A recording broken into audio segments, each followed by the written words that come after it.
बहुत interesting catch है। Feeling बुरी है करो, आई अगेन रिपीट, फीलिंग बुरी भी है तो करो अगर वो अच्छा है तो। फॉर एग्जाम्पल आज अगर प्यार और अट्रैक्शन में फर्क देखा जाए तो क्या है? प्यार और अट्रैक्शन में अगर सिंपल वे में फर्क देखा जाए तो क्या है? Attraction gives you temporary pleasure but permanent pain. Love gives you temporary pain but permanent pleasure or something beyond pleasure. Exactly. Something beyond pleasure. When you are beyond pain and pleasure, when you are beyond your mind, that state is called love. आप किसी dancer से जाकर के पूछो कि क्या कब होता है, आपकी बेस्ट परफॉर्मेंस कब थी? कहती बेस्ट परफॉर्मेंस तब थी जब मैं खुद को भूल गई थी, जब मैं नहीं थी। मैं कौन है? Pain and pleasure.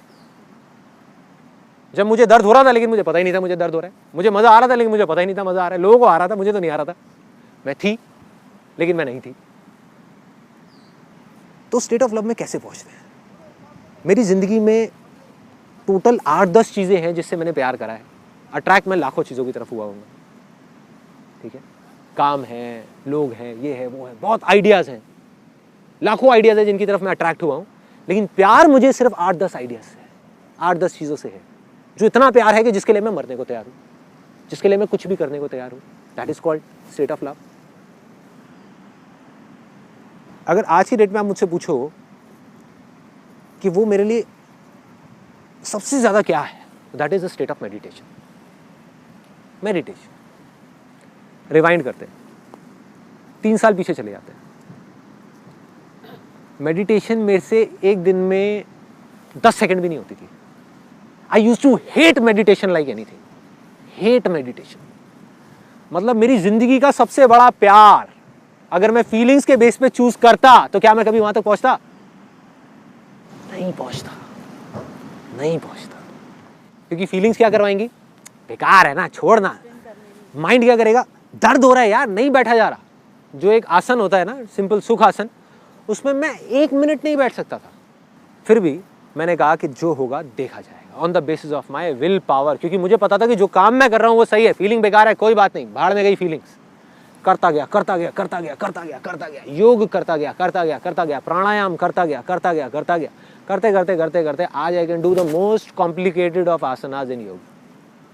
तो I am not doing it for feeling yoga, हाँ, I am doing it because I love doing it, because love is irrespective of feelings. If I am in love with my wife तो कभी मुझे उसके साथ में अच्छी feeling होती है, कभी मुझे खराब फीलिंग्स होती है, still I love her and I always be with her. ये नहीं कि अपने कुछ फ्रेंड्स की तरह या कुछ लोगों की तरह कि जब तक फीलिंग अच्छी हो रही है तब तक प्यार है, जिस दिन फीलिंग खराब हो रही है बेकार है, डिवोर्स। ये क्या तरीका हुआ भाई? बस टेम्पररी पेन प्लेजर, बस अट्रैक्शन था। अरे नहीं भाई, प्यार means you need to be there. चाहे दर्द हो रहा है, चाहे अच्छा लग रहा है, कोई फर्क नहीं पड़ता, करना है तो करना है भाई। और मजे की बात बताऊं, आज अगर आप अपनी फीलिंग्स के अकॉर्डिंग चलते हो तो आपके हाथ में नहीं है, एक मार्केटर के हाथ में है, एक एडवर्टाइजर के हाथ में, वो आपको कैसा फील कराए। गाड़ी की कोई बढ़िया सी ऐड दिखा दे, बाइक कोई बढ़िया सी दिखा दे, चाहे आपकी बजट से बाहर होगी, आप पागल हो जाओगे। फीलिंग्स ट्रिगर हो गई ना, फीलिंग्स, इमोशंस 5 सेंसेस के थ्रू आपके ट्रिगर कर दिए, आपके हाथ से आपका कंट्रोल गया, अब उसके हाथ में आपकी लगाम है, वो जो चाहेगा आपसे कराएगा। यही हो रहा है। जो लोग सक्सेसफुल नहीं हो पाते किसी भी फील्ड में, वो फीलिंग्स की तरफ भागते रहते हैं। जब तक फीलिंग अच्छी हो रही है करते रहो, फीलिंग खराब हो रही है छोड़ो, कोई और चीज ढूंढो जहाँ पे अच्छी फीलिंग हो रही है। जैसे आपने कहा सक्सेसफुल और अनसक्सेसफुल में एक ही डिफरेंस है। अनसक्सेसफुल वाला फीलिंग के साथ चेंज हो जाता है। जैसे कि अगर मैंने कहा मुझे टॉप करना है पर यार मुझे नींद आ रही है ना अभी, चलो सो जाओ, मजे करो, कंफर्ट जोन बेटर है। और दूसरा बोलेगा कि यार मेरे को फीलिंग आए नहीं है, मेरे को पढ़ना है, करना ही है। Bang on. You know what, जो अनसक्सेसफुल लोग होते हैं ना, वो एक दिन में अपने आप से 10 कमिटमेंट करते हैं और जिंदगी में एक भी पूरा नहीं करते, उसके एंड तक नहीं जाते। जो सक्सेसफुल लोग होते हैं वो 1 महीने में 1000 कमिटमेंट्स को छोड़ते हैं, मतलब थॉट्स को, डिजायर्स को छोड़ते हैं और सिर्फ एक कमिटमेंट करते हैं, लेकिन मरते दम तक उसको पूरा करते हैं। तो जस्ट गो फॉर इट। ये फर्क है। फिर चाहे दर्द हो रहा है, चाहे मजा आ रहा है, चाहे सक्सेस मिल रहा है, चाहे फेलियर है, लगे रहो, चलते रहो, छोड़ना नहीं है। जो सही लग रहा है वो करते रहो। यहाँ तक क्लियर हो गया कि अपने डिजायर को डिस्कवर कैसे करना है, आपके लिए क्या अच्छा है, बस this is the most important. Feelings is secondary. अब आ जाओ कि अब डिजायर तो हमको पकड़ में आ गया, अब क्या करें? अब क्या करें? दो रास्ते हैं।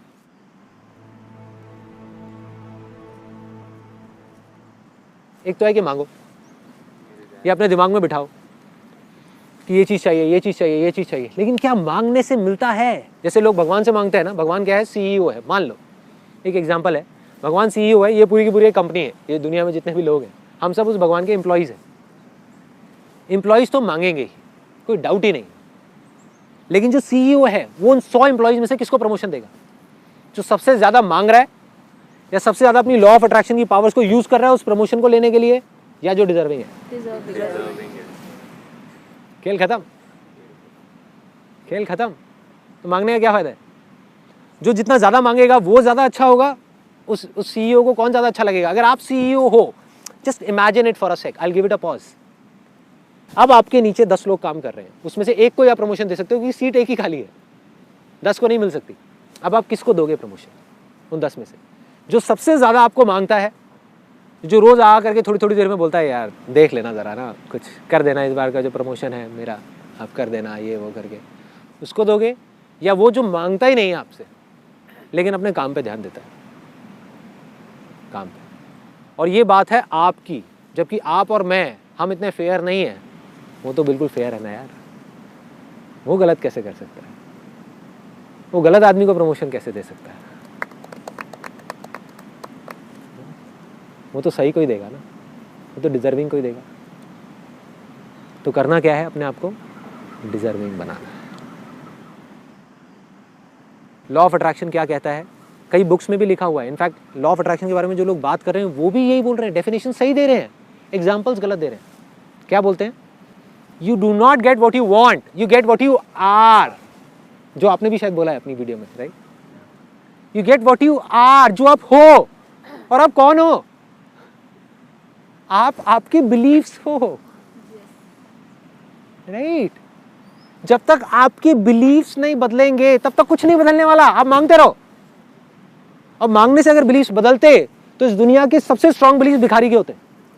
सबसे ज्यादा वो मांगता है, मांगता है ना, कुछ मिलता है क्या? नहीं। तो क्या करें? सिर्फ एक रास्ता है, अपने आप को डिजर्विंग बनाएं। फोकस कहां डालना है? मांगने पे नहीं, अपने आप को बदलने में।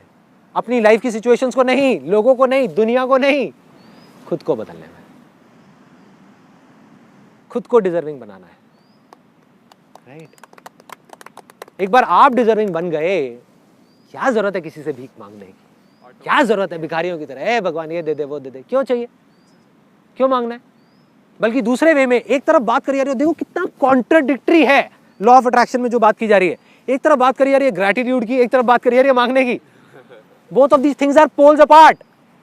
If you really have gratitude in your heart, compassion in your heart, तो आप क्यों मांगोगे उससे कुछ? बल्कि वो आपको दर्द भी देगा, तब भी आप उसको थैंक्स करोगे। आप कहोगे अच्छा है तूने कुछ सोच के ही दिया होगा। पैसा देगा तो भी, नहीं देगा तो भी, पैसा खत्म कर देगा तो भी, नहीं करेगा तो भी। That is gratitude. Real gratitude means just let it be. इसका मतलब ये नहीं कि ग्रोथ ही रोक दें। आई एम नॉट टॉकिंग अबाउट कि हम ग्रो ना करें, बिकॉज ग्रोथ ही लाइफ है, लेकिन मांगना जिंदगी नहीं है। ग्रोथ और मांगना दो अलग अलग चीजें। मैं ये नहीं कह रहा कि आप ग्रो मत करो, या आपको गाड़ियां नहीं मिलेंगी, बंगले नहीं मिलेंगे, सब कुछ मिलेगा, सब कुछ मिलेगा, लेकिन मांगने से नहीं मिलेगा। मांगते रहो। कंपनी में जो एम्प्लॉइज मांग रहे हैं उनको मांगने से नहीं मिलेगी प्रमोशन, जो डिजर्व करेगा उसको मिलेगी।